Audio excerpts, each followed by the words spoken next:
Hello everyone and welcome back to Jacqs. Thanks for joining me today.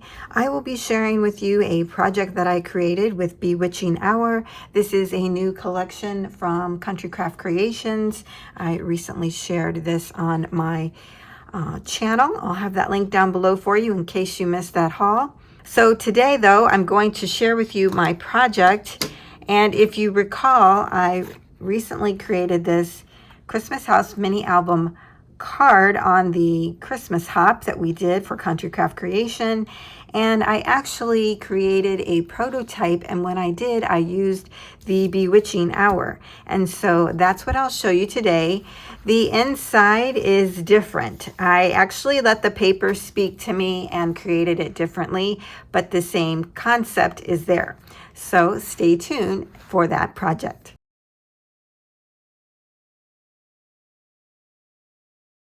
Okay, so here is the project that I created.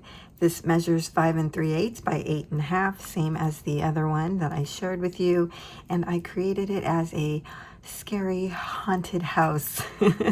And I absolutely love how this turned out. So let me get started on some of the details. If you look here at the back of the house, you'll see that there is texture. And I once again used my Jacqs embossing folder, and this is the brick wall embossing folder. And if you'll see here, I did the same on the Christmas house. It really does just add that little bit of texture that really makes it interesting. I love how that is. I cut out my windows using Cricut Design Space as well as the door, and it's kind of a crooked door, and I really like that about this project. Just adds interest. And then I also cut out this circle window using Cricut as well. Now, unfortunately, I did not save the files, but if there is a big enough request, I could recreate those for you if you had an interest in recreating this project. At the bottom here, I believe I used Cricut Design Space to cut out the fence, and I did that in glitter cardstock. I added this really puffy pumpkin, and that was from Paper House. I used it in this 3D puffy sticker pack. Now these were not the best stickers, so I had to use a sticky dot to adhere that. I added a glitter foam cat, and that was from the Dollar Tree from Crafter Square. I picked these up last year, I think. And then over here we have a chipboard tree, and this is from Target, their Spritz bucket of stickers from a couple years ago. Now what you'll see tucked in are some sequin ghost. Love how that looks, just love tucking that underneath everything. Behind the doors and the windows, you'll see this really coppery golden sparkle, and I absolutely love how this turned out. This was from the Dollar Tree, and it's the glitter table runner. This was perfect to use with this. I added some sequin cobwebs here and tucked them underneath these little ruffles that I added, a orange glitter cardstock and then a black cardstock. And this is just from the Desire border dies. Here you'll see some puffy black bats. I really like those as well, and they are from Paper House as well, the Sticky Pick puffies. These are really great. They have some great dimension on them. And that leads us to a glitter roof. Now I didn't do any texture since I had the glitter, but I love how that turned out. Let's go inside. And what we have here on the right side is a pocket. And on the pocket, I've added one of the ephemera cut apart pieces, and I layered that with a glitter cardstock doily that was gifted to me in a swap. And then in the pocket, I created a little clipboard, or what looks like a clipboard. And I love how this turned out.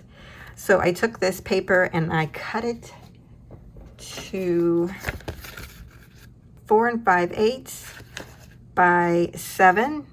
And then I cut out, using my tab punch, 2 of these tabs, and I used black mirror card and glued that on there. And on the front, I took some vellum paper and I made the edges deckled, and I used my Westcott deckled ruler on 2 edges. You have different types of deckled edges, and then of course you have a flat edge here with the ruler. I love this. I use this a lot. So I deckled all the edges, and then I added that here. This is a great place to add a sentiment. And then I later added this ephemera, and then you can tuck something in there as well, like a photo. So that just tucks right into here. And let's open this up a little bit further. So we'll start over here on the left-hand side, and what we have is a top tuck. And I added the ephemera piece here that says goblins and ghosts and ghouls of the good. I love these little ghosts. They're so cute. Added the jack-o'-lantern paper here, and I actually carried the same paper on over to the right-hand side. And I just love how I did that. I wanted to create a scene. So back on the left-hand side, we pulled out a little photo mat booklet. And what I've done for the insides is I've added these little photo corners, and you can tuck your photo into all of them. So that's very handy. And then on the back side, I added some decorative cardstock. Now, when I was creating this, I had the idea to create it the same way that I did with the Christmas one, with having the photo flaps on the side. But I really let the paper speak to me, as I previously mentioned. And I love the idea of showing the jack-o'-lanterns, and I wanted the ghosts to be prominent. So on the right-hand side, what I did was I actually made these floating ghosts, and you can pull them out. And they have little photo mat spots, like a little baby Polaroid, which I think is adorable. And then I cut into the paper so that I could hide the Polaroid, and then it looked like they were kind of floating there. So on this one, you have 2 little Polaroids, and this one actually has the template. You just pull this off, and you can use that to cut out your photo to add to these sections. And on the back, I just added paper. You could add a longer photo there if you wanted. But you can see here, I just cut into the paper. I actually backed the decorative cardstock first with black cardstock, and then I made my cut into the paper. And then I added these, and let's see. On the ghost, I think I can tell you how long these are. They're about 5.5 inches long, this piece here. And then I took the ghost, cut it out, but I added a white piece of cardstock to the back, cut those out at the same time so they'd be the same size, and then I glued the back piece in there.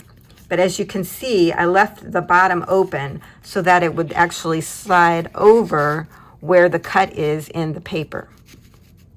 So then they look like they're floating. And then I did the same with this one. I think this is about 3 inches. And these were 2 inches wide for both of them. And then I did the same thing, cut a backer on white cardstock, and then the ghost on the front. Left the bottom part open, but it's glued up here at the top so it could stick out over the page. I really love how that turned out. It's just so cute. It's just like they're, teasing the little jack-o'-lanterns. Now here in the center, I have a flip down pocket. And on the front, I added one of the journaling cards that says Witch Crossing, and then I added a pumpkin that I cut out of the paper and added that to the bottom. In our pocket, since this was my prototype, I made a simple shaker, and it's a square. This measures 5 1/8 by 6 3/8. And we have the shaker in there, and if you'll be able to see here, I did use some micro beads in this one, so you do get more of a noise. But all of the pieces float around in there, which is really fun. I added the little flag that says October 31st here. Now, if you'll notice, there's this masquerade ephemera piece in the back. Well, that's in the actual pocket where you can put your gift card. But I loved changing the way that this looked, instead of having it toward us this way, so that you could see this, and it actually kind of looks like it's part of the shaker. So that was really fun. On the back side then I added the Halloween little flag there. So I love how this worked out. And then this flips down. On the back side of the flip down pocket, I have some decorating with the ghost and jack-o'-lantern, and I actually made that a little tuck. So that's how it looks without anything there. We say spooks and kooks. And then I added this little card that I cut out, added some cardstock to the back, so you could actually write or add a photo there. And this measures 3 by 2 7/8. And I absolutely love how this looks when you slide this under there. It goes so perfectly. I love that. So if we go back up to the middle, you'll see the lovely photo of the witches. I absolutely love this and wanted to showcase it. So I glued it on the ends here and down here. And I made it a tuck spot or a pocket. And in the pocket, I created this tag. Now this tag is really cool. I got this off of AliExpress. I added a little gemstone here at the top. And I cut into the tag so that this could be removed if you wanted it to. You could put something else in there, just pop it out.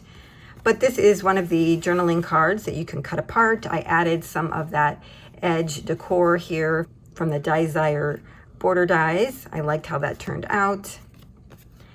So here it is before you put anything in it. And then I just cut around the decoration. And this can just pop right back in there. I like that. It just gives it a little something. And then on the back side, I added some distressed cardstock so that you could add a photo or journal there. And it just slips down in there. Let's go to the back side of our little card. And what you'll have here is a side pocket. And in that pocket, we have our floating photo mats. And on the front, I added some glitter pumpkins and some more of the ghost sequins. So this floating photo mat is the same size as the Christmas house one. The only difference you'll see is the border. I used an 1/8 of an inch border here, and here I used 1/16, just so that you can see the difference. So let's flip through this. I did add some little decorating spots. This is a tuck spot. This one is a side tuck here. I think that's so cute right there. We have another tuck. And this is a little tuck spot here.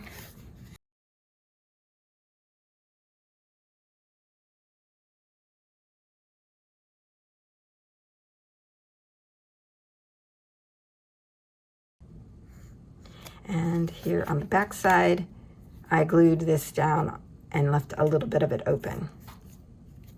Super cute. Love how that turned out. And there I added some more of that border trim. Now I originally was going to put this on the inside here, but it made it so thick that it was hard to get anything out. So I had to move it to the back. And that's why we make prototypes. Even this version has a 1/4 of an inch here and an 1/8 of an inch. But I must say, the Christmas house version is better in ways of the spacing. So definitely follow that. So you really could recreate this whole project just by following the project sheet from the Christmas house and using the Halloween paper for this one. So that's the Haunted House mini album card. I will be following this video up with a tutorial on how to create an envelope for these types of cards. So I'll see you then, and thanks for joining me.